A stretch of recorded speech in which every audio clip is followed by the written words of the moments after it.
Thank you, Brittany. Thank you, Lily. Thank you, the entire team. Thank you so much. You know, to be able to turn on a dime like that and do that, because when I called Brittany, I said, I know it's the last minute. I understand if you can't. Oh, no, we're going to do it. We're going to do it.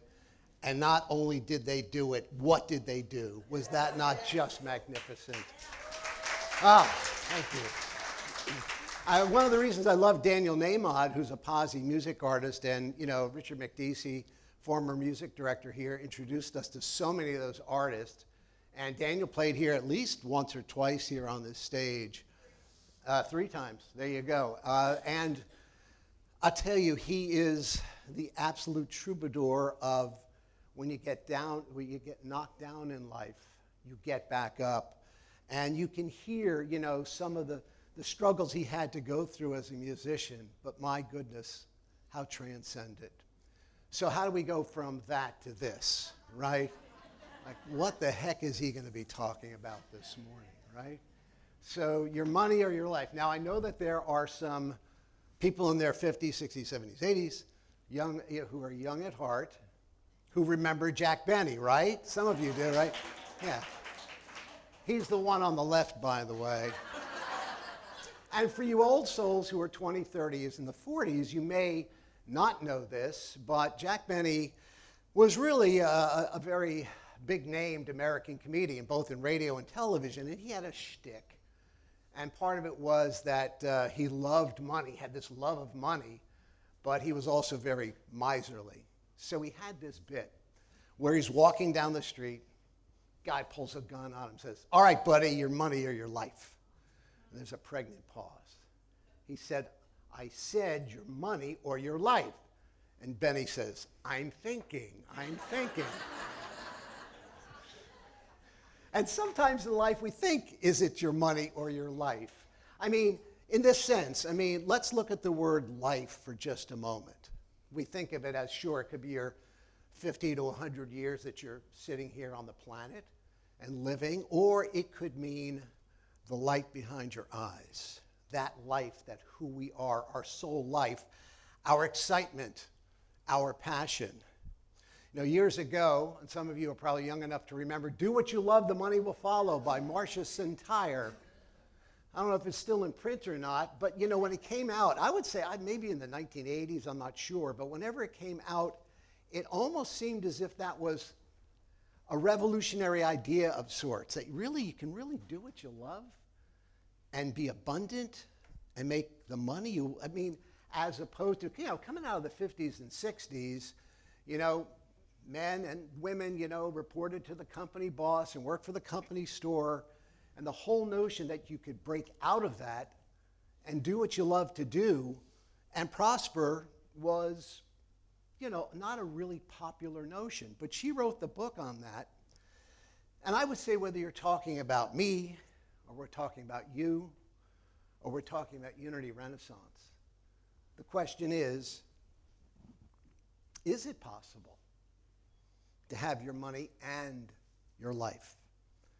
Well, I'm going to talk about a few true confessions and the formula, and I hope you'll stick with me on some of these things. So, true confession number 1. It's 2018, and everything is lining up perfectly. Everything. I have a great staff. I have a great team. We're producing the American Law Journal in Philadelphia. You see Valerie to the right of me there, but those people were part of my staff. And they were all troopers, and they were all exceptional at their work, and we really loved each other. And actually, we were working together 15 or 20 years. They would run through a wall for our mission. And we had taken our program, the American Law Journal, and at this time, we had won our sixth Emmy in 4 years. And so American Public Television came to us and said, you really should throw your hat in the ring here to go up to PBS. So we said, let's do it, and they offered us, and they do this twice a year, they offered us to PBS, and some 70% of the stations said yes. And then others said maybe in the future. Now, you may not know this, but if you go to PBS, especially when you're starting out, you're really responsible for raising the money.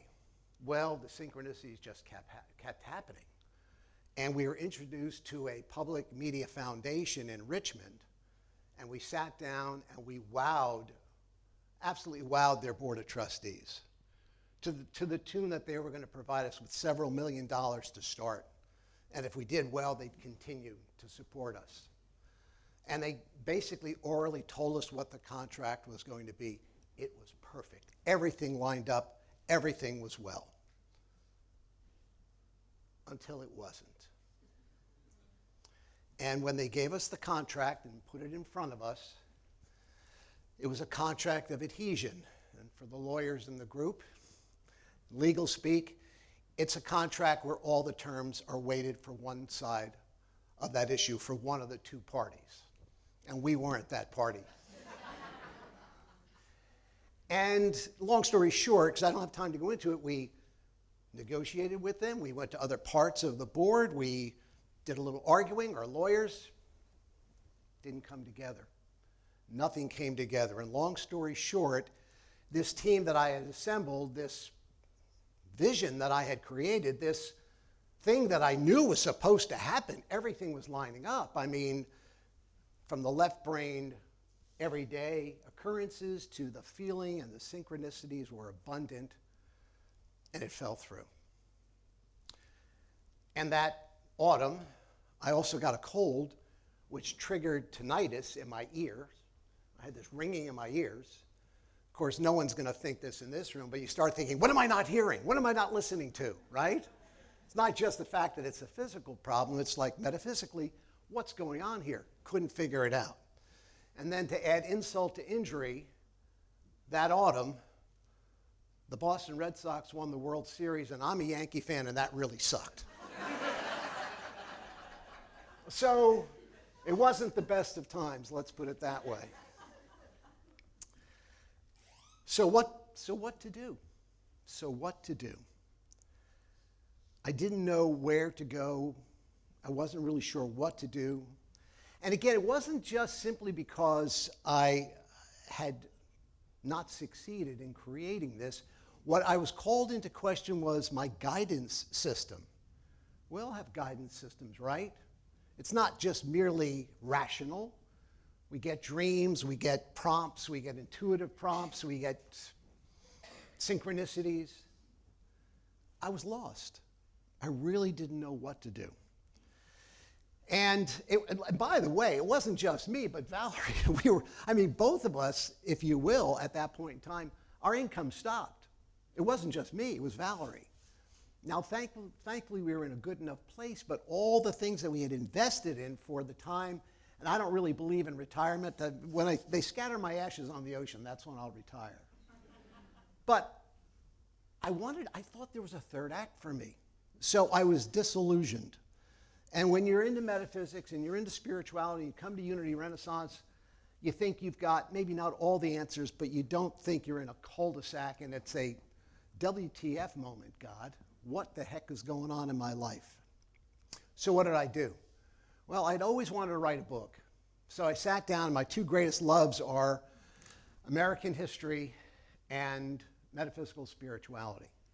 And some of you know I also started doing a podcast with Jeffrey Mishlove known as New Thinking Aloud. And it's a former PBS show, and it's on YouTube, and I was a guest host there, and I started interviewing people like John Van Auken from ARE. Some of you may have joined some of my One Step Beyond and One Mind classes, which I really loved doing. It was really wonderful. And then, of course, I did some panel work here, too. But keep in mind, I wasn't making a dime on any of this, right? I wasn't out of job. But I was really engaged knee-deep in my passion. And that was the only gyroscope, that was the only thing I knew to do. Because I was thinking about other things, but at that point it was like, just stay in the lane of passion. Just do that. So, right around that time, I was introduced to this book by my friend and mentor, Alan Cohen. Anyone here heard of Alan Cohen? Oh, wow, that's good. That's very cool. Alan's from Jersey like me. See, good things can come from New Jersey. But Alan, does conferences. Mostly he stays on Hawaii where he is now. He used to travel. He's been here at Unity Renaissance many years ago. And he introduced me and the group we were into the formula. And I want to let you know, I'll be teaching a course on this next year. So I guess in some way this is shameless promotion. But at the same time, I'm going to give you the five main points. And if you want to engage with us next year, that's great. But the first one is, especially if you're in a cul-de-sac, and hopefully you guys can read this.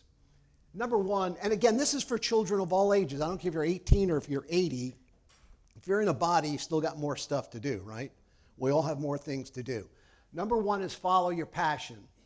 The vibration of your true core self, the part of us still in spirit. The higher mind communicates to the physical mind and translates that into passion. And acting on it excites you because this is my path. But action is required to manifest that. Each of us, every single soul in this room, has something that only you can do.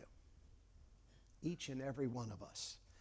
And we have to use all of our skills and all of our talents and all of our imagination and our abilities in taking that action from the passionate prompt that we've gotten from Spirit. Because excitement is our body's physical translation of a communication from your higher mind. Excitement. When you get excited, when you're passionate about something, that is a communication from your higher mind, and we respond to it by acting on that excitement. The second step is take action as far as it will go. Something else needs to be acted upon. Follow that thread of passion. Synchronicity will occur to show you that you are on the right path. And then third, act on your passion with zero assumption that you know the best outcome. You mean I don't know the best outcome? No, you may not know the best outcome. I may not know the best outcome. But we let passion and synchronicity show us what our true purpose is and what our next step is. No matter what happens, stay in a positive state. Stay in a happy, positive state. Maybe the less preferred outcome shows us a difference between what we do and do not prefer. If anyone here has ever heard the channel Abraham, she's got one of these great phrases like, perhaps it is not what you are wanting. So in order to know what you are wanting, maybe you get what you don't want, but it doesn't let you bump yourselves off the path.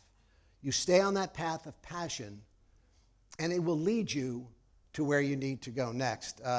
Thomas Edison had a great phrase. It took him 1,019 times to create a light bulb. And when they asked him about it, he said, well, I just created 1,018 different ways not to create a light bulb. And number 5, this is a tough one. Let go of fear-based beliefs. The belief I might fail, I'm not good enough, people will think I'm nuts, etc. That must be dissolved and let go of. Because when you do, when they're cleared, this formula can work more efficiently, and the synchronicity in your life can go off the charts. What we need to be open to, the synchronicities can go off the charts at magical levels that are almost beyond belief. There can be an ecstatic explosion of synchronicities. Because again, it's not what happens to us, it's what we do with it. It's always the case in our life. And this also comes from Darrell Ankin-Bashar and the formula.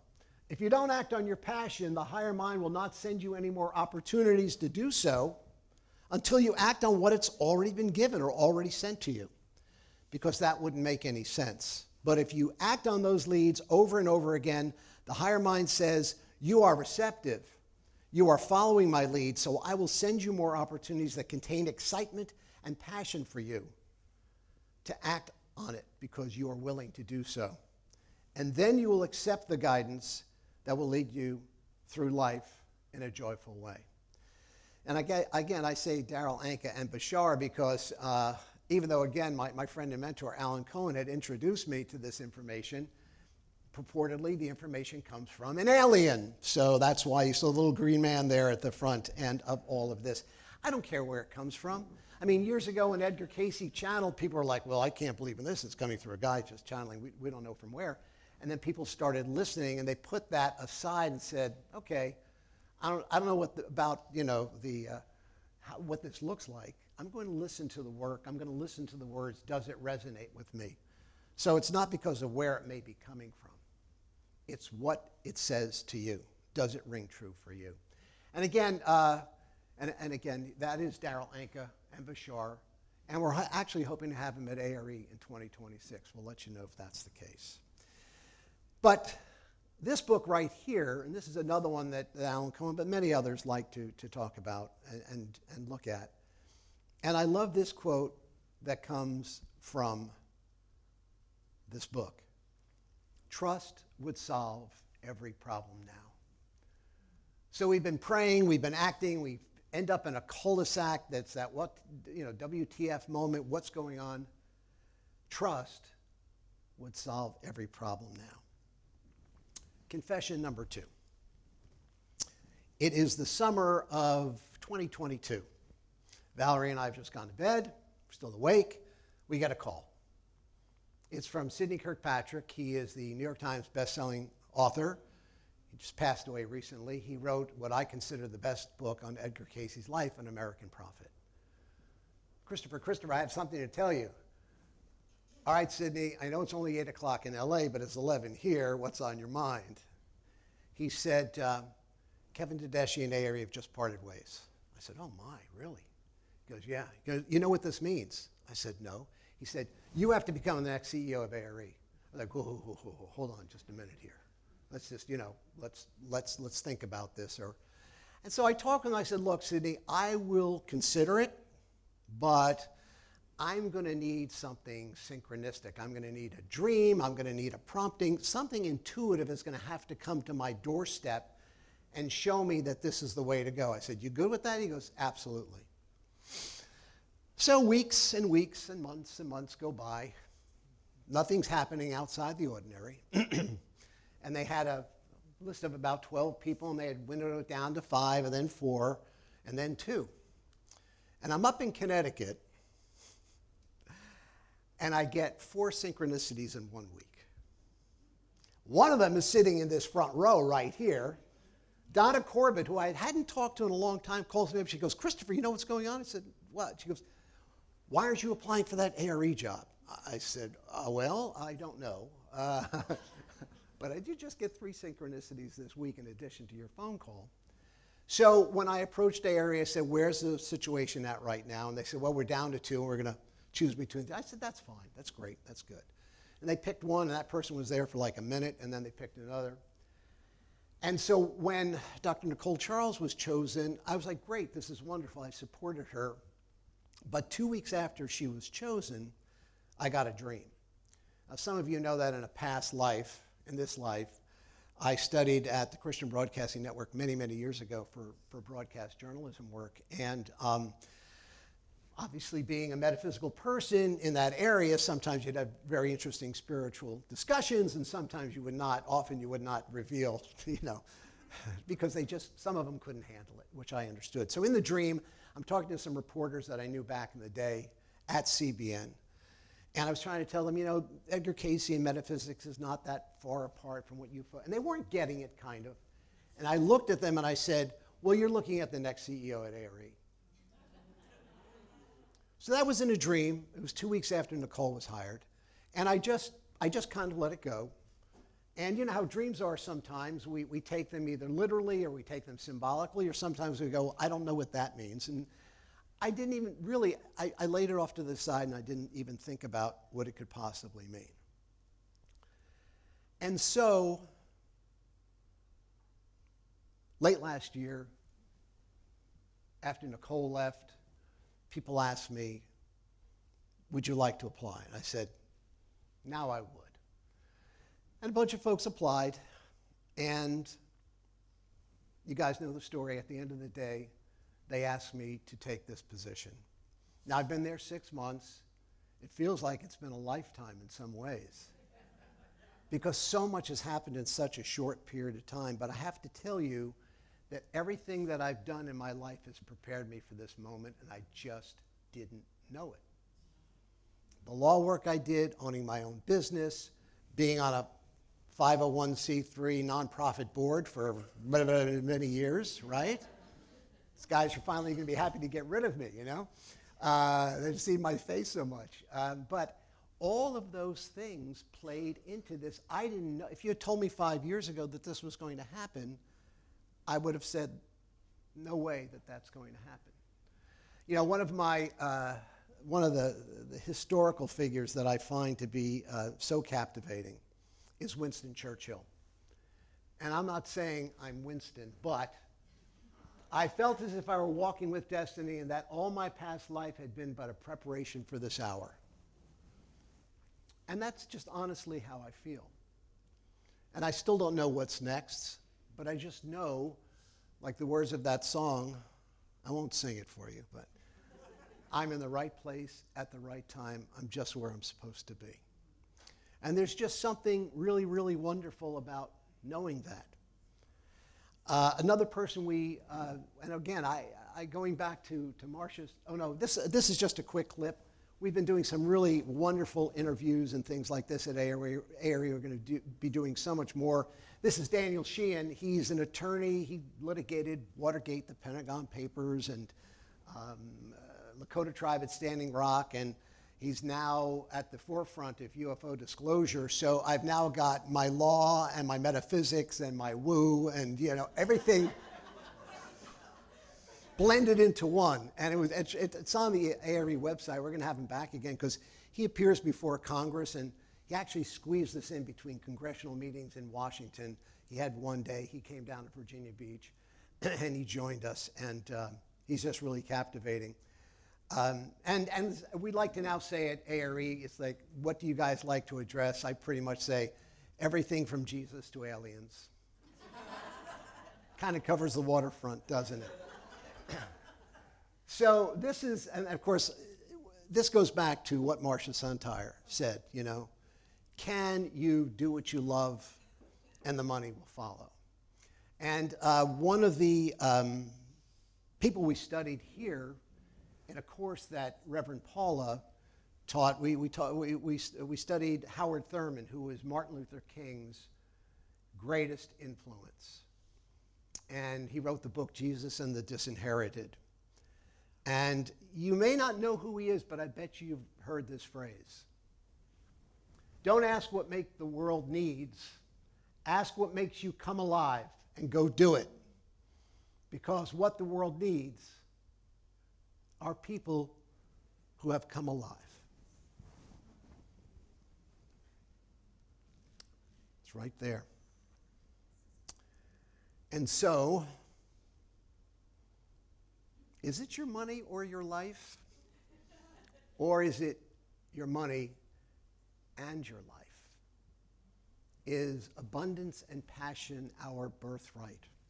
Not just for me, not just for you, but for Unity Renaissance. Can you feel a shift and change of what's happening in culture? Can you feel a shift and change in our country and in our world? Can you feel the shift and change that the consciousness that we exemplify here is needed and is thirsted for in this world, right here and right now? We're in the right place at the right time. We're everywhere we're supposed to be, and that also means having the extraordinary abundance to bring that forward. So I hadn't planned this because we just had Consecration Sunday, or just had the 40-day Abundance Prosperity Program, but it really does fit together, doesn't it? And I like this from the Gnostic Gospels, I think it's from Thomas. If you bring forth what is within you, what you bring forth will save you. If you do not bring forth what is within you, what you do not bring forth will destroy you. So if you're walking down the street, somebody pulls a gun on you, says your money and your life, you'll say, there's only one choice. I'll have both. Thank you very much.